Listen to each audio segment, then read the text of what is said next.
He had been half through a sip of bitter espresso when the door burst open and two small bodies slid between the tables like an urgent current. Ryan Cooper's first reflexive thought was about balance. The cup teetered, the saucer cracked against the table edge, a thread of steam cutting the restaurant's warm light. Then the sound arrived, a child's sharp breath, then another, a cry that was not yet shaped into words. He rose before he knew he would. Morello's hummed around him, cutlery ringing, low conversation folding into a wash of background noise that suddenly felt far away. At his cable, the phone with a calendar reminder for a blind date he had half accepted sat unused. He had told himself he would be ready for something small and ordinary, dinner, a polite conversation, a return to the tentative practice of normal life after Sarah. Instead, two 7-year-old twins, one in a yellow raincoat clutched to her chest, the other with her hair twisted into a knot of frayed ribbons, crashed into his world and into his knees. "Mom!" Ava's voice was thin and desperate. Grace's hands were already around a coat, fingers like white knots. A man followed them out in the doorway's glare, shouting, and then a woman stumbled, blood at the edge of her hairline, her lips cut open, eyes half closed, and the restaurant fell into a ring of startled faces. Ryan's training moved before panic did.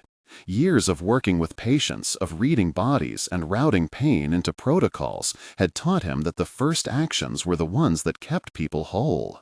He pushed through chairs and murmuring strangers, his palms already finding the woman's wrist for a pulse, checking the air as if assessing a room for danger. Her breath came shallow and quick, and a cool tremor moved across her shoulders. "Someone call 911, he said to no one and everyone at once. A woman near the bar nodded. A phone was out before he had finished saying it. "Don't move her." He crouched, voice low and steady, because steadiness was what people needed in a moment like this. "What's your name?" "Nicole," she whispered, as though summoning it from thin smoke. Her fingers were slack around the twins' small hands. Ryan saw a tattoo at the base of her wrist, a tiny compass, an ordinary and private thing that suddenly felt like a world of backstory he couldn't know. He moved methodically, the way a physiotherapist habitually did when someone's body was the problem in front of him. Stabilize the head, support the neck, ease pressure away from an arm that had taken a fall. He felt the slow hollow where the blind date should have slotted into the evening, and recognized with a quiet honesty how present he already was in this life that was not his. The twins clung to Nicole like ivy. Ava's jaw was set, Grace's eyes were huge and wet. Ryan dropped to one knee to get level with them. "Hey," he said gently, "my name's Ryan. You're safe in here, okay? We're going to help her." Ava met his gaze with something older than 7. "We called Mr. Harris," she said. He went after him." Her tiny chest bobbed. "He said, 'Don't move, Mommy.'" Somewhere, overhead words accrued. Ex-husband, fight, came home drunk, someone hiding, a door smashed, a neighbor screamed. The story knifed into the room in fragments and notches. Ryan absorbed the details like a clinician buffering noise into facts. There was an altercation. Someone had been violent. The mother was injured and possibly concussed. The twins were frightened but seemingly not physically harmed beyond the shock of it. But the cut on Nicole's lip looked deeper than a scrape, and the way her eyes tracked light suggested more than a simple bruise. Paramedics arrived with practiced calm. Ryan helped where he was asked, steadying the neck, handing over the twins' coats, answering clipped questions about what had happened. He watched the EMTs work on Nicole as if they were conducting a delicate machine. The ambulance doors shut with a finality that made the air in the restaurant thin. The restaurant's hum resumed in the corners, but for the little cluster of witnesses, it was as if the world had condensed into a narrow corridor of fluorescent and antiseptic smell that had not yet entered the room. Jessica, his sister-in-law, small and fierce, showed up at his shoulder before the ambulance had even pulled away. She had been due at a meeting across the street and had run, breathless and angry with fear. Ryan felt gratitude like a physical thing. They exchanged facts in a low, efficient voice. Nicole lived 2 streets down. The children's father had been gone for months. No other family on site. The officer who had answered the scene, Sergeant Morrison, took statements with the gravity of someone with a ledger of human harm in his head. He asked for names, for directions, for whether anyone had witnessed the attacker. Trevor Madden's name, when it came, landed like a cold weight in the group. Ryan had heard of Trevor. In neighborhoods, certain names traveled with reputations. The word ex-husband carried motives in it: jealousy, entitlement, the kind of rage that didn't learn to say sorry. He felt a flash of something sharp for the children, a feral protectiveness that surprised him because he'd promised himself he was not ready for new attachments. Yet there, in the hospital's humming corridor that night, he found himself packing a thin backpack, a spare hoodie, a child's superhero jacket he had once kept for Jake, and a blue toy car he had fished from the bottom of a drawer because small things mattered as talismans. They reached the ER in a blur of flashing lights and the smell of disinfectant. Nurses took the twins to a separate room to check for internal injuries, and Ryan sat on a metal chair with his knees crooked, waiting for ears to tell him more. The hospital smelled like cleaning product and coffee.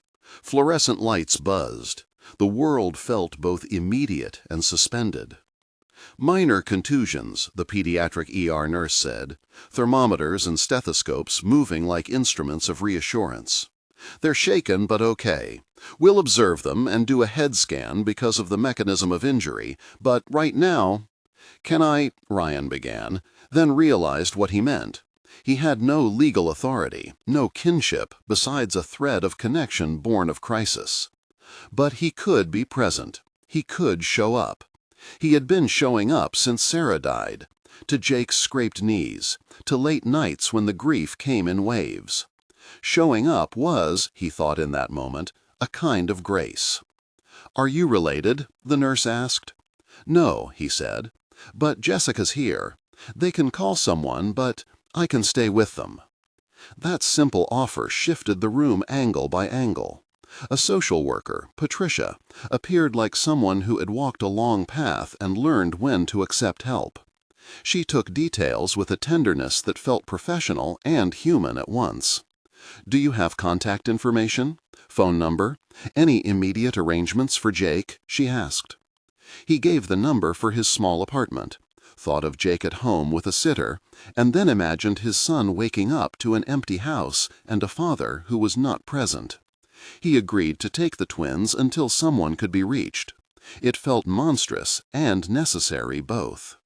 Nicole was moved to CT, then to a trauma bay. The diagnosis came in clinical sentences. Subdural hematoma suspected. Possible skull fracture. Surgical team on standby. The decision on whether to operate would be made once scans were read. Ryan's stomach tightened at the unfamiliar vocabulary, the terms that could be a pivot toward life or toward another kind of absence. He had worked with bodies and injuries, but never the kind that stood at the edge of a family's existence. He sat outside the trauma room in a chair that squeaked with every shift of his weight and watched Ava and Grace play with the blue toy car and the superhero jacket. Ava had draped the jacket over a book, treating it like some solemn artifact. Grace had tucked the car into a cup of juice, as if it were a submarine. The mundane sweetness of it, a child's capacity to make play out of crisis, struck him square and soft. Jake would have loved the car. Ryan thought of Jake's small, emphatic kindnesses, and the way grief had trained him to notice them like bright patches in a gray jacket. Sirens thread through his memory. His wedding. Sarah pushing him to leave comfort zones, not to wait for life to hand him second chances.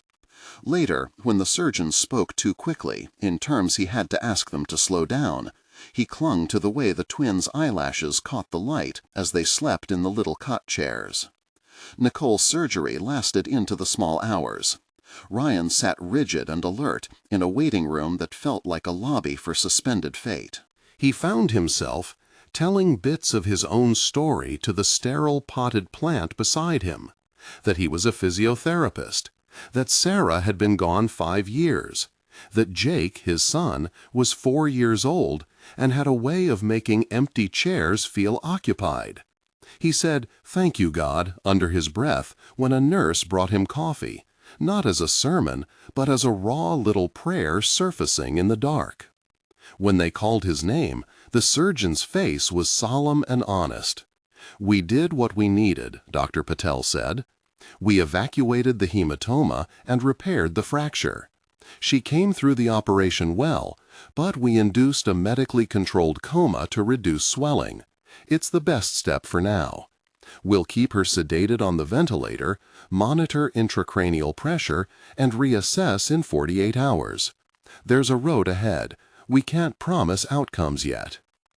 The words were exact and did not attempt to soften the weight beneath them.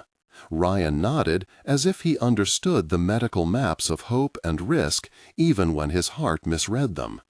The twins slept in a cot pushed against a wall, Grace with her head tucked into Ava's shoulder, small bodies vibrating with the residue of adrenaline. He unwrapped the superhero jacket and draped it over their knees like a promise that he would guard them as best he could. He made the calls that the hospital expected of someone who had offered help. He called Jessica and the grandparents. He gave the children's names, their ages. He recorded a precise recollection of the night's events for Sergeant Morrison. He signed permission for observation and for basic care. He answered questions about food allergies, about whether the girls could be released to him. Each signature felt like a tiny handhold on something that might otherwise slip into chaos. In the small hours, he texted Jake a photo of the blue car and a thumbs-up emoji so his son would know where Daddy was. Jake's reply came back simple and immediate. "Love you, Daddy." It was a tiny antiseptic to the weariness in Ryan's chest. Days settled into the rhythm the hospital offered. Rounds, coffee refills, nurses shifting like constellations around a bed he was not allowed to sit on. Nicole lay with her arm banded in IVs, her face pale under the machinery's dull glow. The ventilator's soft hiss became a metronome to which the rest of the ward pitched itself. Ryan learned how to read monitors, how to decode machines' steady green lights. Dr. Patel explained the next steps with the soft confidence of someone who had taken similar hands through mazes. In those slow hours, he noticed how the twins began to knot themselves to him. Ava, practical and watchful, asked him questions about why her mother was sleeping and whether she would wake up like in stories. Grace asked him whether he had a wife, and when he answered that he had in the past, a small frown pinched between her brows, as though measuring sorrow was a puzzle she hadn't been taught to solve. They plied him for assurances he could not guarantee, so he offered instead the constancy he did have, his presence, small rituals. He read from a picture book in a voice that sank into the booth seat's softness of coping. He braided Grace's hair with an awkward competence. He held Ava's hand when she woke from nightmares and whispered that he would be there when she needed him. Social services moved with the paperwork of compassion. Patricia met with Ryan and the grandparents in a conference space that smelled faintly of lemon cleaner and bureaucratic patience. The grandparents, Robert and Linda, were steady in the way of people who had slept through decades of small calamities. They arrived by the second day, faces marked with worry, but with the kernel of mobilized love. They wanted custody. They wanted answers. They wanted to bring casseroles. Patricia explained the process: temporary custody, assessments, a plan for the children's schooling and therapy. In the meantime, the children could stay with a suitable and approved guardian, and Ryan, who had already been staying with them, offered to maintain that stability. It was not a legal custody order yet, But the grandparents nodded and, after a long and human negotiation, agreed to a temporary arrangement that left the twins under Ryan's care while the hospital and court systems found firmer footing. Through it all, evidence moved like a slow current. Sergeant Morrison updated him in clipped calls. The attacker had been identified, arrested nearby after a neighbor's tip. Trevor Madden, in custody, and charged with assault and breaking and entering. Warrants, arraignment, a bail hearing delayed because the judge took into account the vulnerability of the victims. The machinery of justice grinding into place. For Ryan, the legal machinery was both foreign and reassuring. He did not want to be vengeful.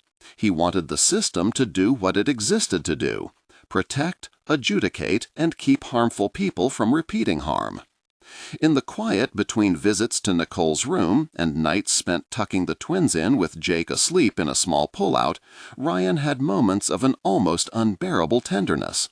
He watched the way Ava would line up the blue toy cars in a careful row, each one facing the same direction, as though guiding them toward a future. He found himself moving into roles he had not believed he would again: fixer of small tears, reader of stories, the one to make pancakes that looked like smiling faces when the twins woke up. Jake taught Grace how to make a paper airplane. She made one and thrust it at him with a delighted shriek that seemed to stitch something warm into his ribcage.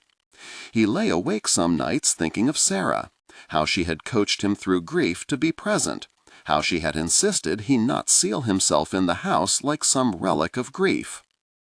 He remembered the promise he'd whispered at her grave, a promise that now felt messy and ripe: to live, to be part of the wake of other people's lives. In that strange liminal space where grief met new responsibility, he began to understand that showing up could be a form of fidelity both to the dead and to the living. As Nicole's swelling slowly responded to meds and the sedation was tapered, Ryan learned the mechanics of hope. Dr. Patel explained that the next 24 hours would tell them more. The twins went to daytime therapy sessions in the hospital, brief meetings with a child psychologist who spoke to them about feelings like weather, normalizing nightmares, and teaching breathing exercises. The sessions were small scaffolds placed around the family's sudden canyon. When Nicole finally moved out of ICU into a quieter ward, their relief tasted like brittle glass, glad but cautious. She looked smaller somehow, as though the injury had scooped out some of her center. Her eyes tracked Ryan with suspicion, then with a dawning recognition that closed her mouth into a line of effort. The sedation left her slow and disoriented. On their first conversation, she kept asking the same question twice, as though trying to anchor herself back into the grammar of her life. "Where are my girls?" she asked, and then quieter, "Who are you?" "I'm Ryan," he said, remembering the vow to be honest on small things. "They are Ava and Grace, Mrs. Harrison. You were hurt. You're in the hospital." Recognition washed and washed over her face like light through a window. She tried to smile and coughed a laugh that was half disbelief and half gratitude. "Thank you," she whispered. He saw tracks of tears at the corners of her eyes, the rawness of someone who had been clobbered by life and was, alongside medical alluvium, trying to gather the threads back. The twins' grandparents came by more often then, bringing casseroles and gentle, quiet admonitions that Noel and like. They were grateful beyond simple words that someone had been there to carry the first weight of the night. Robert took Ryan aside once, clapped a hand to his shoulder with a compressive warmth that meant more than thanks. "You did good, son," he said, and the phrase settled into Ryan like a small reward. Outside the clinical bubble, police continued their work. Trevor's arraignment moved forward. Bail was denied on account of witness intimidation and previous offenses. The court docket had dates and numbers waxed across it like constellations. Ryan had never thought he would sit in a courtroom, feeling the pages of legal proceedings settle like dust. But he found his posture steadied by the notion that responsibility was being named in formal speech. At home, the small domesticities stitched them into a fabric that felt fragile and also true. He and Jessica drove to buy a child's toothbrush and a pack of superhero bandages. He made a list of school supplies, of pediatric follow-ups, of therapy appointments for the twins. He learned how to braid Grace's hair so the ribbons did not catch on her collar. Jake learned to share the front seat on their drives to the hospital and to bring along the blue toy car like an offering. There were nights when the house felt impossibly crowded with small things that mattered. A coat left by the door, a superhero jacket flung across a chair, the slow tick of the old clock that had once belonged to Sarah's grandmother, and now seemed to count a future that might be reassembled in pieces. Ryan found himself thinking again and again of the simplest truth the emergency had impressed upon him. Presence was the most radical thing he could offer. It was not heroic, and it was not showy. It was breakfast made on a tired morning. It was a hand held when a child had a nightmare.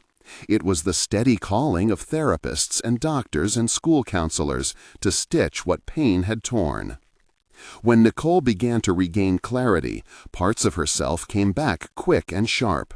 She was practical, a woman of lists and meetings. She ran a small online bakery business and sometimes talked about pastries in the same breath as pain management plans. She laughed sometimes in the way of people who had stared down the edge of something and returned with a different sort of currency. She apologized to Ryan for the complications his life had inherited, for a moment muttering, "I don't know why you did that," and then softening when he shrugged and said, "You needed help." "Why did you stay?" she asked once, the question launching from the place where trust had not yet been earned but was being provisionally given. "Because you were there," he said. It was as honest an answer as he had. "Because the girls needed someone, and because I remembered a promise." She looked at him then like someone trying to place a face in a complicated map. "I'm Nicole," she said, with more steadiness. "And I'm Ryan," he answered, and something in the room shifted, as though two halves of an unseen gravity were finding a new alignment. Outside, the legal machinery spun toward a scheduled trial. Trevor's arraignment was followed by hearings.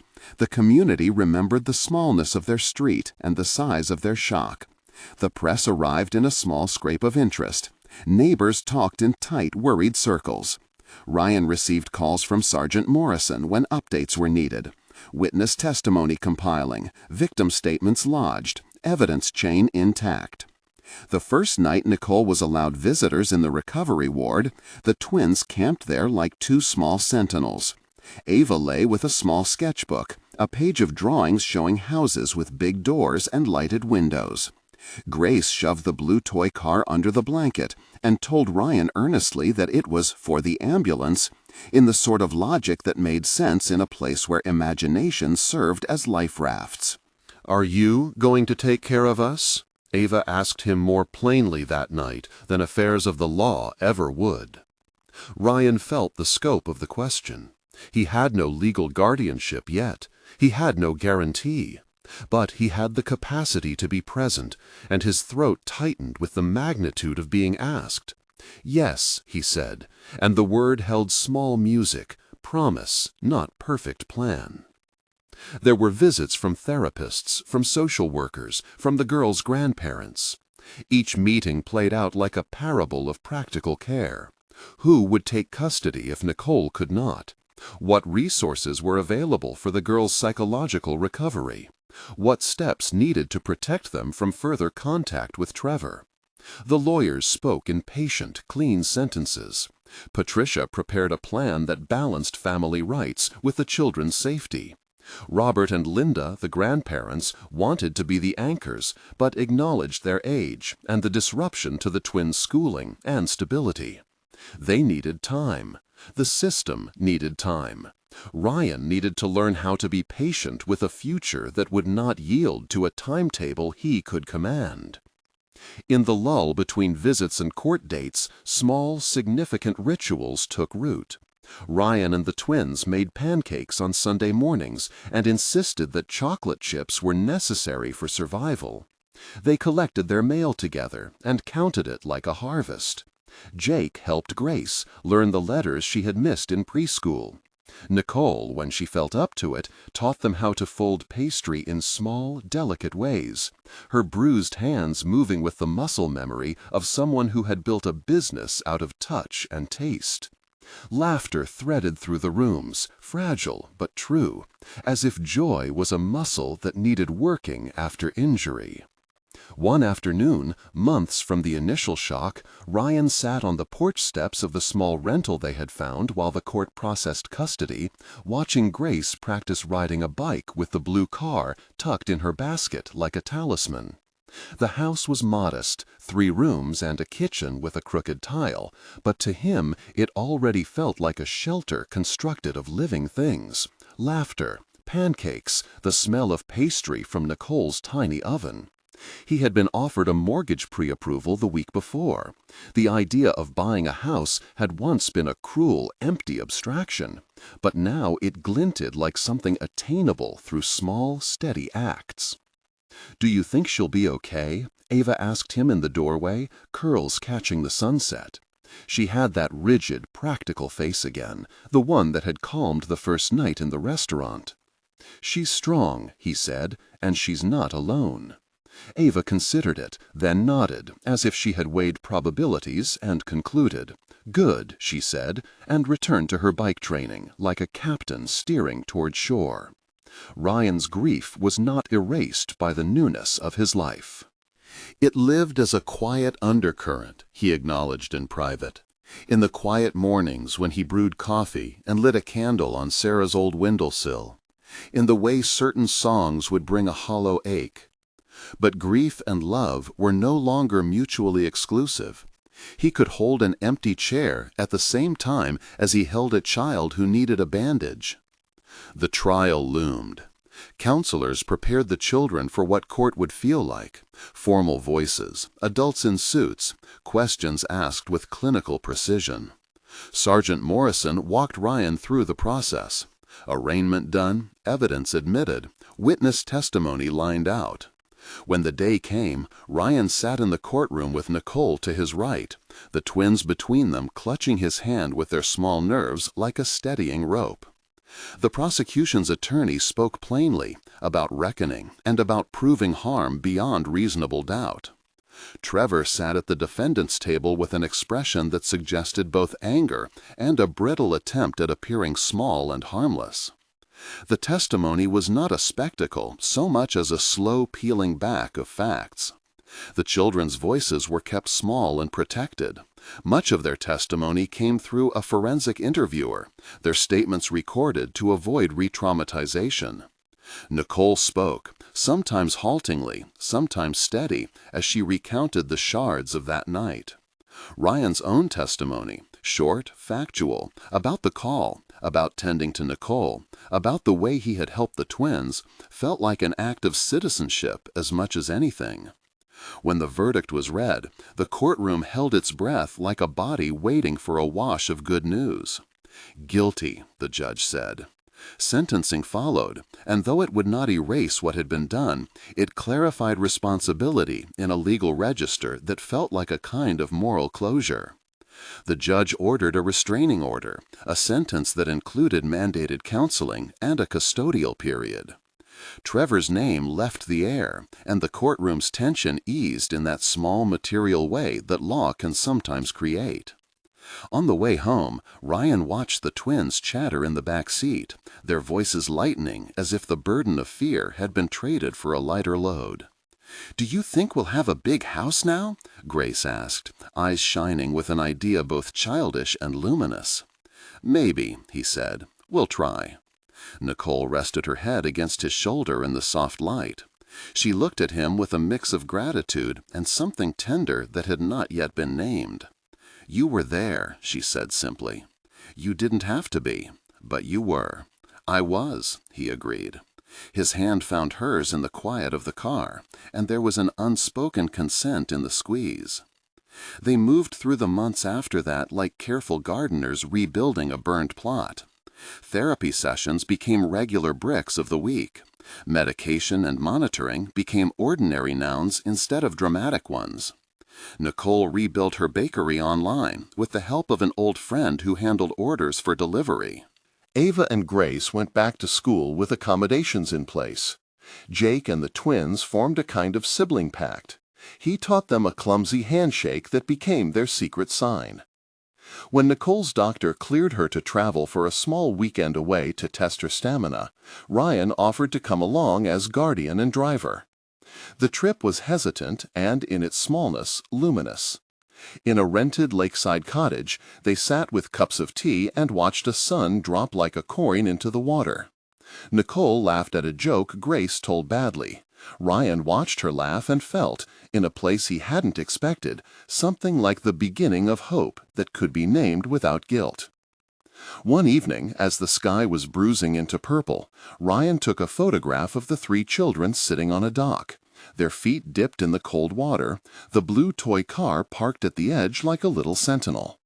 He thought of Sarah's voice telling him to trust life again, of how the act of showing up had led to a life he had never planned, but one he could no longer imagine stepping away from. There were practicalities still to be settled, custody arrangements formalized, counseling plans maintained, a house to make into a home.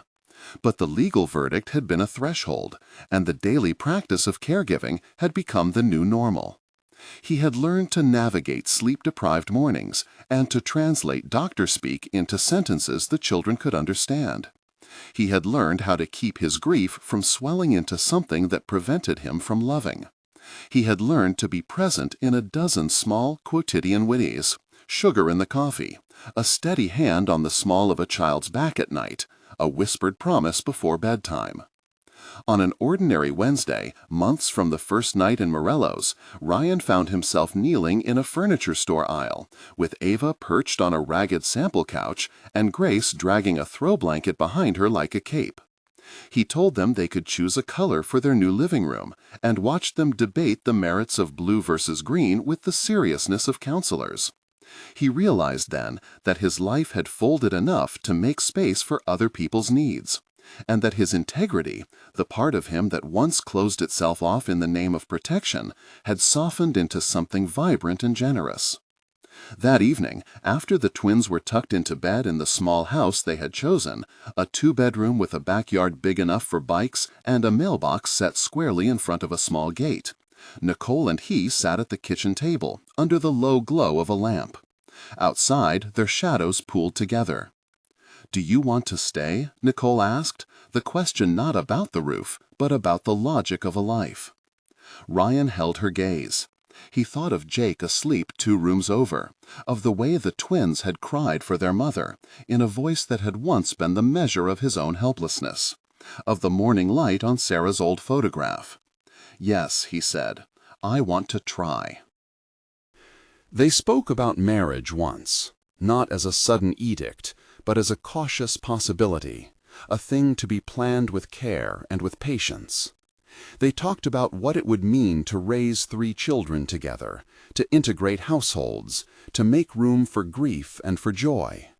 They argued playfully about paint colors, about whose casserole was better, about small domesticities that would eventually knit into the fabric of family life. When he proposed, it was neither theatrical nor blustery. One evening at dinner, with Jake asleep and the twins under a blanket at Nicole's feet watching a movie, Ryan placed an old ring in a paper bag and tapped it on the table like a small drummer to a beat. Nicole smiled, the precise mix of surprise and recognition that makes a marriage unfold in the right time. "Will you marry me?" he asked. It was only one line in a long script of ordinary choices, but it bore with it everything the intervening months had taught him. She laughed and cried at once. "Yes," she said, "yes." They married in a small ceremony in the backyard of their new house, with the sunlight and the cheap plastic chairs and the smell of someone making coffee on the back stoop. The twins held flowers that had been picked from a neighbor's garden. Jake walked down the small aisle with a superhero jacket over his shoulders and a blue toy car tucked into his pocket, significant as a relic and as a promise. It was not, and never had been, a perfect ending. There would be therapy appointments to keep, anniversaries that would fold around the knife edge of trauma, bad dreams and the occasional flare of panic when someone new honked too loud in the street, and a memory leapt up in the children's bodies. But the ark had been moved. Justice had been applied. Wounds had been tended to by medical hands.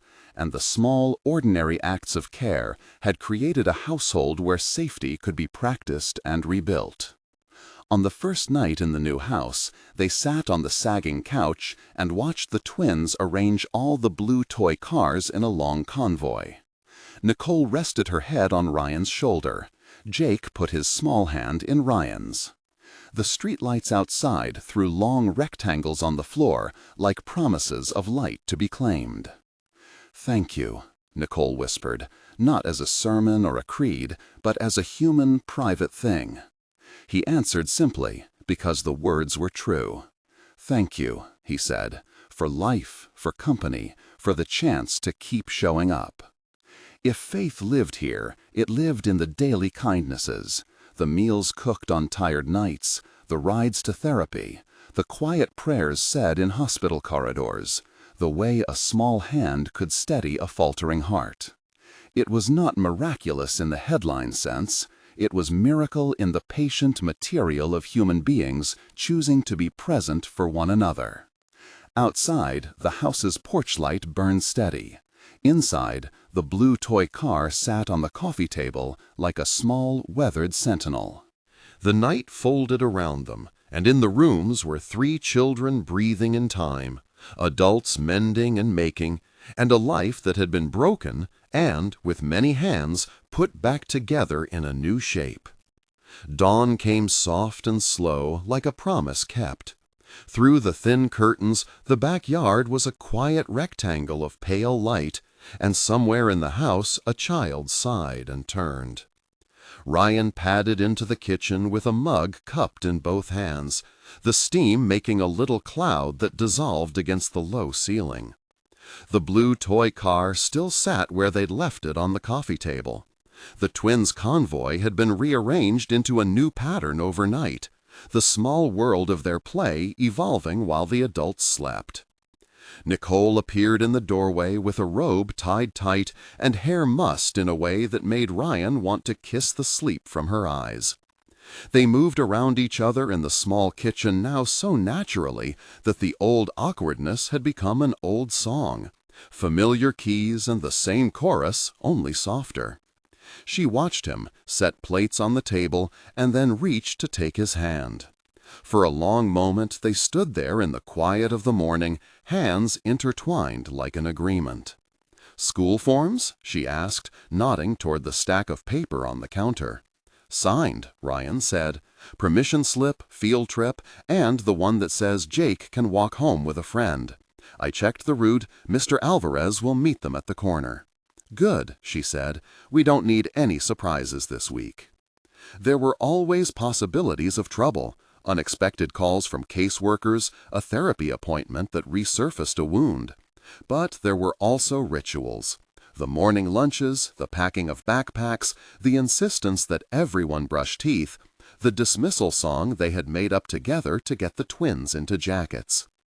These small orders of business were the scaffolding of the household, steady and practical. Jake came down rubbing his eyes, superhero jacket thrown over one shoulder, as if being a hero was still an audition every day. He stuck his small head into the kitchen and frowned at the sight of 2 adults being quietly domestic. "Morning," he said, and then, as if testing the world, he walked straight to Ryan and wrapped both arms around his waist. The first dad had come months before. An accident, really, the way certain names tumble unexpectedly into being. But tonight there was a different tone to it. Not tentative ownership, but something earned. Ryan felt it like an invisible weight settling on his ribs and then lightening. He knelt and met Jake's eyes. "Morning, champ." At the school meeting later that day, Ryan sat beside Nicole as teachers explained the term plans, the projects, the little social rules that would keep children safe in a place full of unknowns. Parents nodded and murmured. An older woman across the hall watched Nicole with a face that made Ryan's chest tighten. Not hostile, only curious in that way strangers have when presented with family that doesn't follow expected lines. When the question came about who to call for pickups, about allergies, Nicole answered plainly, steady as a rock. After the meeting, they walked the block toward the park because the twins needed the swing and Jake wanted to race. The city smelled of cut grass and warm metal from the playground. Ryan pushed the twins in tandem, feeling the soft, steady rhythm as if the motion could put some small thing back into order. Nicole sat on the bench, watching, hands folded over her stomach where worry sometimes made itself physical. "We should celebrate soon," she said quietly, "not to make anything go away, but to mark being here." He nodded. "A barbecue, no fuss, just people who love you and my terrible potato salad." She smiled at that, the kind of small laugh that could be counted on fingers and keep a storm at bay. They planned a simple thing: close friends, the neighbor with the chipped teapot bringing cakes, someone to mind the kids while they read or napped. It was practical and human, a ceremony of ordinary mercy. There were still nights when Jake's dreams tugged him awake, nights when he would call out for Sarah in the way that Nicole'd disappear into feverish motion, and they learned the script for that too. Hold him, breathe with him, name the safe place, say what had happened in words small enough for a child. Sometimes Jake needed to speak her name.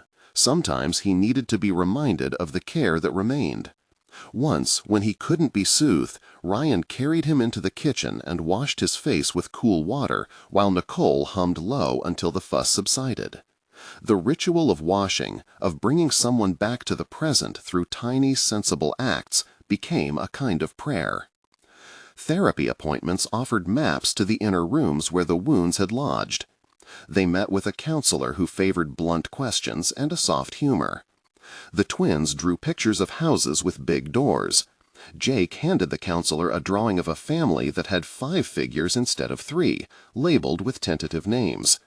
"This is our house," he announced, and in that moment the counselor said, "You are building it," in a voice that had no drama but felt like permission. Work for Ryan resumed in small measures. His employer, a small team that had rallied in the early days, made room for flexible hours. He returned to tasks that were manageable: spreadsheets, calls, errands that required a mind that could find order. Some mornings he still carried a tremor when he hung up the phone, as if danger might be on the other line, but he learned to breathe through it. Nicole's days were divided between part-time shifts and the perpetual logistics of family life. She arrived home at odd hours, sometimes exhausted, sometimes buoyed by small victories. Neighbors became a kind of extended kin. Mrs. Leto from 2 doors down offered jam in the heat of summer and a watchful eye. The father from across the street taught Jake the fine art of fixing a bicycle chain and winked at Ryan as if to say, "We're all keeping watch." In quiet moments, when the house thrummed with sleep and soft mechanical life, Ryan would walk the yard and check the gate, as if the simple act of securing a latch could secure time itself. There were legal aftershocks, letters to file, court dates that were less dramatic now but still required presence. Justice had been served in the sense that the immediate danger had been removed, but justice does not tidy the interior. There were still claims to be sorted, bills to be paid. There were adjustments in benefits and appointments, and 1,000 small bureaucracies that tested patience. Nicole handled these with a clarity born of necessity. Ryan learned to let her take the lead where she wanted to, and she learned to accept his offers of help when the work felt too heavy for one pair of shoulders. A year after the wedding, on a day when the air smelled like rain and someone 2 streets over was grilling, they marked Sarah's birthday in the way that had become theirs. Not with a public display, but with a small ceremony in the living room. They lit a candle and set Sarah's photograph beside the blue toy car. Jake placed a folded paper airplane at her feet, the way children find gestures that make sense. And the twins left a trail of toy cars around the base, as if a convoy could reach across time. They spoke then, softly, naming the loss and the love. Nicole told a story of Sarah laughing at something trivial, and for a moment the room held that laugh like a soft thing. Ryan talked about the smell of hospital soap and the way doctors had leaned in and said the things adults say to prepare one for grief. There was silence after, and then a prayer, words simple and honest, neither theatrical nor rehearsed. It was a speech not only to memory, but to the living, an acknowledgement that grief and gratitude could share a space. Outside, a neighbor's music floated through the open window, mundane and steady. The twins fell asleep on the couch in the middle of the evening, cars parked in neat lines on the street beyond. Ryan watched them with a quiet so deep it felt like inhaling. He thought of the months they'd lived through, the nights in emergency rooms, and the early mornings filled with scheduling. He thought of his own father, of letters he'd written and never sent, of apologies that were slow to form. There were still moments when the past leapt forward, an unexpected shout from a television in a store, a smell that was too much like antiseptic. But the moments grew thinner with time. In their place rose other moments. Jake learning to tie his shoes and taking a small pride in the loop. Nicole finding a job that let her be creative. The twins inventing languages and naming plants on the windowsill. The house filled with the small sounds of life rearranging itself. Laughter down the hallway, the clink of plates, the whispered negotiations of bedtime. One evening, months later, Ryan found himself sitting on the back step after the kids had gone to bed, a cooling beer in hand, though he rarely drank. The sky was a slow blue-black, the porch light haloing the gate. Nicole joined him with 2 mugs of tea and sat close. They didn't speak at once. The comfort was in the simply shared silence. "You ever think about the future?" she asked finally. He considered the question, as if the future were a room to be entered cautiously now, and then nodded. "I think about it less and less as a thing to be feared, more as something to shape." She leaned into him. "Me too. Sometimes I imagine us all older, not because I want to rush time, but because I want to know we'll still be here." "We will," he said, and there was a steadiness to his voice that hadn't been there before. "We have to be present for the small things. The big ones will find their own place." She smiled, and for a moment the world was only the 2 of them and the soft breathing of a house that had learned to be safe. He wrapped his arm around her and felt the shape of her in the dark, warm, real, anchoring. Outside, the neighborhood hummed with its ordinary life. A dog barked, a distant television murmured, someone laughed. Inside, upstairs, a child shifted in sleep and muttered a name. The sound snagged Ryan for an instant, then he breathed out and let the present hold him. There would always be work to do, therapies to attend, anniversaries to sit with, but the labor of love had become their daily craft. They had built a life not out of denial, but out of steady, deliberate repair. He stood after a while, brushing a stray hair from Nicole's forehead. They went inside together and checked the rooms one by one, the small litany of parents everywhere. Doors latched, nightlights on, a glass of water beside a bedside. It was a ritual of tenderness, the thing that said, without grand pronouncements, that they would show up. Before he turned out the hall light, Ryan paused by the photograph on the mantel. He touched the frame, a small, private benediction, and then straightened. There would be days ahead of fear, and days of ordinary joys. There would be arguments about laundry, and moments of grace in the silence between them. The family story was not complete. It continued to be written in the small acts of care. He switched off the light and closed the door gently behind him. The house breathed around them, settled and alive. In the bedrooms, 3 children slept, and 2 adults watched over them. And amid the ordinary sounds, the slow, steady exhale of sleeping people, there was a sense that what had been broken could be mended, not perfectly, but well enough to hold. Outside, the night kept its promises. Inside, the blue toy car waited on the coffee table like a small, weathered sentinel. They had learned to build safety not from grand gestures, but from the patient accumulation of small mercies. They would keep practicing that art. They would keep showing up. And for now, that was enough.